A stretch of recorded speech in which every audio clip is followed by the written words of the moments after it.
दोस्तों आप सभी को राधे राधे। तो आज हम उन्हीं प्रश्नों को देखेंगे जो कि परीक्षा की दृष्टि से बहुत ही महत्वपूर्ण है। चाहे आपका SSC, UP police, Delhi police या यूपी पीसीएस का एग्जाम हो, यह प्रश्न आपको आगामी परीक्षा में देखने को मिल जाएंगे। तो स्टार्ट करते हैं। ब्लू ड्यूक राज की तितली कहाँ की है? यह सिक्किम की है। कहाँ की है? सिक्किम की है। हिम तेंदुआ राज के पशु कहाँ का है? यह लद्दाख का है। नाथुला दर्रा यह कहाँ पर स्थित है? यह सिक्किम में स्थित है। नीति पास और लीपू लेखा दर्रा यह कहाँ पर है? यह उत्तराखंड में स्थित हैं। अगला प्रश्न है, चेरी ब्लॉसम फेस्टिवल कहाँ मनाया जाता है? यह मेघालय में मनाया जाता है। अंतर्राष्ट्रीय ऊंट महोत्सव कहाँ मनाया जाता है? यह बीकानेर में मनाया जाता है।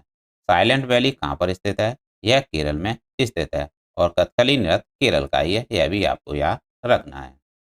हेमिस फेस्टिवल कहाँ मनाया जाता है? यह लद्दाख में मनाया जाता है। अगला प्रश्न है, जूको घाटी कहाँ स्थित है? यह मणिपुर और नागालैंड की सीमा पर स्थित है। सियाचिन ग्लेशियर नुब्रा नदी पर स्थित है। कहाँ पर स्थित है सियाचिन ग्लेशियर? नुब्रा नदी पर स्थित है। विश्व खाद्य पुरस्कार किन्हें किन्हें दिया गया है? Doctor Cynthia, Shakuntala Harke Singh, doctor Rattan Lal और हैदी कुहन को दिया गया है। तो याद रखिएगा, विश्व खाद्य पुरस्कार किन्हें किन्हें दिया गया है? सिंथिया, शकुंतला हरके सिंह, रतनलाल और हैदी कुहन को दिया गया है। 2023 में हैदी कुहन को दिया गया है। विश्व खाद्य दिवस कब मनाया जाता है? यह 16 अक्टूबर को मनाया जाता है, विश्व खाद्य दिवस। अगला प्रश्न है, जनगणना प्रारंभ कब हुई थी? 1872 में हुई थी और मेयो के काल में प्रारंभ हुई थी। तो याद रखिएगा, पहली बार जनगणना मेयो के काल में सन 1872 में प्रारंभ हुई थी।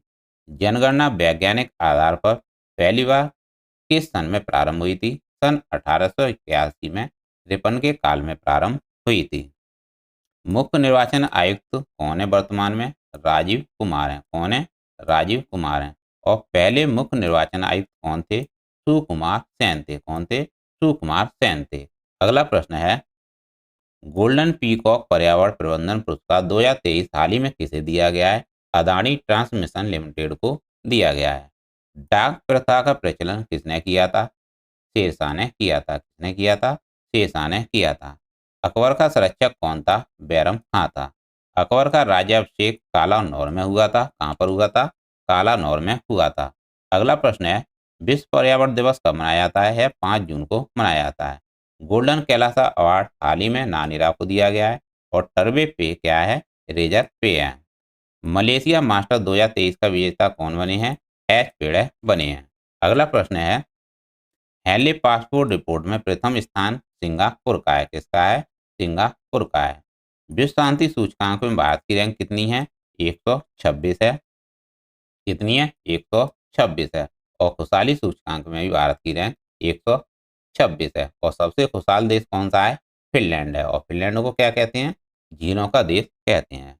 वर्ल्ड प्रेस फ्रीडम में भारत की रैंक कितनी है? 161 है। कितनी है? 161 है।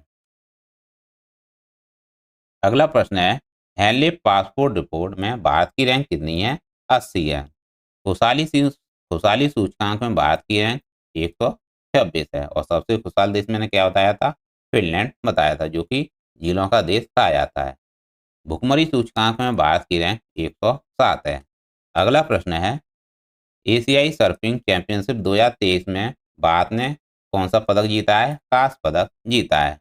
एशियाई सर्फिंग चैंपियनशिप 2023 का आयोजन कहाँ हुआ है? मालदीव में हुआ है। मलेशिया मास्टर्स का खिताब किसने जीता है? एच पेड़े ने जीता है। और कनाडा ओपन का विजेता कौन बना है? लक्ष्य सेन बना है। अगला प्रश्न है, ओरियल्स ओपन का विजेता कौन बना है? प्रियांशु राजावत बने हैं। कौन बने हैं? प्रियांशु राजावत बने हैं। तो याद रखिएगा, ओरियल्स ओपन का विजेता कौन बना है? प्रियांशु राजावत बने हैं। अगला प्रश्न है, स्विस ओपन का विजेता कौन बना है? सात्विक चिराग बने हैं। कौन बने हैं? सात्विक चिराग की जोड़ी बनी है। तो याद रखिएगा, स्विस ओपन हो या कोरिया ओपन हो या इंडोनेशिया ओपन हो, इन तीनों का विजेता कौन बना है? सात्विक चिराग की जोड़ी बनी है। अगला प्रश्न है, 8 डिग्री चैनल लक्षद्वीप और मालदीव के मध्य स्थित है। याद रखिएगा, 8 डिग्री चैनल लक्षद्वीप और मालदीव को अलग करता है। 10 डिग्री चैनल अंडमान और निकोबार को अलग करता है। और 6 डिग्री चैनल इंडोनेशिया से इंदिरा पॉइंट को अलग करता है? तो याद रखिएगा, बहुत ही इंपॉर्टेंट प्रश्न है दोस्तों। यह प्रश्न आपको आगामी परीक्षा में देखने को मिल जाएंगे। ग्रैमी अवार्ड जो कि संगीत से संबंधित है, इसका विजेता कौन बना है? रिकी गेज बने हैं। यहाँ पर रिकी गेज कर लीजिएगा, कौन बने हैं? रिकी गेज बने हैं। बहुत ही इंपॉर्टेंट प्रश्न है। अगला प्रश्न है, पाल वंश का संस्थापक कौन था? गोपाल था। गोपाल किस वंश का संस्थापक था? बौद्ध धर्म का संस्थापक था गोपाल। चोल वंश का अंतिम शासक कौन था? राजन तृतीय था। कौन था? राजन तृतीय था। मिस वर्ल्ड बनने वाली प्रथम महिला कौन थी? रीता फारिया थी। कौन थी? रीता फारिया थी मिस वर्ल्ड बनने वाली प्रथम महिला। अगला प्रश्न है, पंचतंत्र के रचनाकार कौन है? पंचतंत्र के रचनाकार विष्णु शर्मा है। कौन है? विष्णु शर्मा है। मुद्रा राक्षस देवी चंद्रगुप्त के रचनाकार कौन है? विशाखा दत्त हैं। कौन है? विशाखा दत्त हैं। मालविकाग्निमित्रम, मेघदूत, अवज्ञान शाकुंतलम, कुमार संभव, इन सब की यह रचना कालिदास की रचनाएं हैं। तो याद रखिएगा, मालविकाग्निमित्रम, मेघदूत, अवज्ञान शाकुंतलम और कुमार संभव यह कालिदास की रचनाएं हैं। राष्ट्रकूट वंश की स्थापना दंती दुर्ग ने अपनी राजधानी कहाँ स्थित की थी? मानकित में स्थित की थी। तो याद रखिएगा, राष्ट्रकूट वंश की स्थापना किसने की थी? दंती दुर्ग ने की थी। अगला प्रश्न है, दिलीप महालनोबिस ORS की खोज की थी इन्होंने।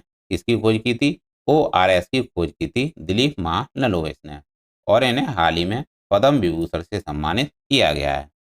नीलमणि फूकन का निधन हो गया है और इन्हें 56वां ज्ञानपीठ पुरस्कार दिया गया था। 57वां ज्ञानपीठ पुरस्कार किसे दिया गया है? दामोदर मोजा को दिया गया है। प्रथम ग्रैमी पुरस्कार का विजेता कौन है? रवि शंकर हैं। कौन है? रवि शंकर हैं। और ग्रैमी ग्रैमी पुरस्कार किससे संबंधित है? यह संगीत से संबंधित है। अगला प्रश्न है, ओजोन परत कहाँ पाई जाती है? यह समताप मंडल में पाई जाती है और यह पराबैंगनी किरण को रोकने का काम करती है। किसे रोकती है? यह पराबैंगनी किरण को रोकती है। ओजोन क्षति ओजोन छिद्र की खोज किसने की थी? फोरमैन ने की थी। किसने की थी? फोरमैन ने की थी ओजोन छिद्र की खोज। मॉन्ट्रियल प्रोटोकॉल 16 सितंबर 1987 का है, जो कि कनाडा में हुआ था। कहाँ हुआ था? कनाडा में हुआ था। किसके लिए हुआ था? ओजोन परत संरक्षण के लिए हुआ था। तो याद रखिएगा, मॉन्ट्रियल प्रोटोकॉल 16 सितंबर 1987 को कनाडा में हुआ था, ओजोन परत के संरक्षण के लिए। अगला प्रश्न है, किस विटामिन की कमी से बांझपन उत्पन्न होता है? विटामिन ई की कमी से बांझपन उत्पन्न होता है। अगला प्रश्न है, विटामिन ए का नाम रेटिनॉल है। क्या है? रेटिनॉल है। और विटामिन सी का नाम एस्कॉर्बिक अम्ल है। विटामिन डी का नाम कैल्सीफेरॉल है और विटामिन ई का नाम टोकोफेरॉल है। क्या है? टोकोफेरॉल है। और विटामिन सी किसमें पाई जाती है? खट्टे पदार्थों में पाई जाती है, यानी खट्टे फलों में पाई जाती है विटामिन सी, और इसका नाम क्या है? एस्कॉर्बिक अम्ल है। अगला प्रश्न है, कांग्रेस की पहली महिला अध्यक्ष कौन थी? एनी बेसेंट थी। और कॉमनवेल्थ भी इन्हीं से ही संबंधित है। कॉमनवेल्थ पत्रिका इन्हीं से ही संबंधित है। 1925 में कानपुर अधिवेशन की अध्यक्षता किसने की थी? सरोजनी नायडू ने की थी। डेल और इंटेल स्किल्स लैब की स्थापना कहाँ की गई है? तेलंगाना में की जा रही है। और तेलंगाना को अलग राज्य का दर्जा 2 जून 2014 को स्थापना हुई थी तेलंगाना की। तो याद रखिएगा, तेलंगाना की स्थापना कब हुई थी? 2 जून 2014 को हुई थी। चैट जीपीटी किसने लॉन्च किया है? ओपन एआई कंपनी ने लॉन्च किया है। तो याद रखिएगा, चैट जीपीटी किसने लॉन्च किया है? ओपन एआई कंपनी ने लॉन्च किया है। अगला प्रश्न है, बार्ड किसने लॉन्च किया है? गूगल ने लॉन्च किया है। बोनालू फेस्टिवल और बथुकम्बा फेस्टिवल, ये दोनों फेस्टिवल तेलंगाना के हैं। कहाँ के हैं? तेलंगाना के हैं। और तेलंगाना की कैपिटल क्या है? हैदराबाद है, जो कि मूसी नदी के किनारे स्थित है। श्री अन एक्सीलेंट सेंटर तेलंगाना में स्थित है। कहाँ पर स्थित किया गया है? तेलंगाना में ही स्थित है। व्यापार सुविधा और कागज रहित व्यापार में शीर्ष पर कौन है? भारत हो गया है। अगला प्रश्न है, संयुक्त राष्ट्र सुरक्षा परिषद में 5 स्थायी सदस्य हैं और जबकि 10 अस्थायी सदस्य हैं। कुल मिलाकर कितने सदस्य हैं? 15 सदस्य हैं। विश्व आर्थिक मंच में भारत की रैंक कितनी है? 127 है। बास्तिल परेड दिवस बास्तिल परेड दिवस फ्रांस और भारत के मध्य इसका आयोजन किया गया है हाल ही में। किन किन के मध्य किया गया है? बास्तिल परेड दिवस का आयोजन हाल ही में फ्रांस और भारत के मध्य किया गया है और यह घटना 14 जुलाई 1789 की है, क्योंकि इसी दिन बास्तिल दुर्ग को ढा दिया गया था। अगला प्रश्न है, विश्व जनसंख्या दिवस 11 जुलाई को मनाया जाता है। अगला प्रश्न है, बाघ दिवस 29 जुलाई को मनाया जाता है और भारत में कुल कितने बाघ हैं? 3167 हैं। यहाँ पे 67 कर लीजिएगा, 67। कितने हैं भारत में कुल टाइगर? 3167 हैं। पृथ्वी दिवस 22 अप्रैल को मनाया जाता है। जैव विविधता दिवस 22 मई को मनाया जाता है और जल दिवस 22 मार्च को मनाया जाता है। तो याद रखिएगा, पृथ्वी दिवस 22 अप्रैल को मनाया जाता है, जैव विविधता दिवस 22 मई को मनाया जाता है और जल दिवस 22 मार्च को मनाया जाता है। अगला प्रश्न है, ओजोन संरक्षण दिवस कब मनाया जाता है? 16 सितंबर को मनाया जाता है। भौतिकी की खोज किसने की थी? सीवी रमन ने की थी और पहले नोबेल पुरस्कार विजेता कौन है? सीवी रमन है। लिक्विड मिरर टेलीस्कोप उत्तराखंड में स्थित है। 34वें अंतर्राष्ट्रीय जीव विज्ञान ओलंपियाड का आयोजन यूएई में किया गया। तो दोस्तों, ये थे लर्न टॉप प्रश्न जो कि आपकी परीक्षा के लिए बहुत ही महत्वपूर्ण होंगे। तो एक दो बार इन प्रश्नों को आप देख लेंगे तो आपका कॉन्सेप्ट बन जाएगा और आप प्रश्नों को आगामी एग्जाम में हल कर पाएंगे। तो दोस्तों, ऐसे ही प्रश्न वन लाइनर आपके लिए लाते रहेंगे। ठीक है, तो आप चैनल को लाइक और सब्सक्राइब जरूर करें। मिलते हैं नेक्स्ट क्लास में। Thanks for watching.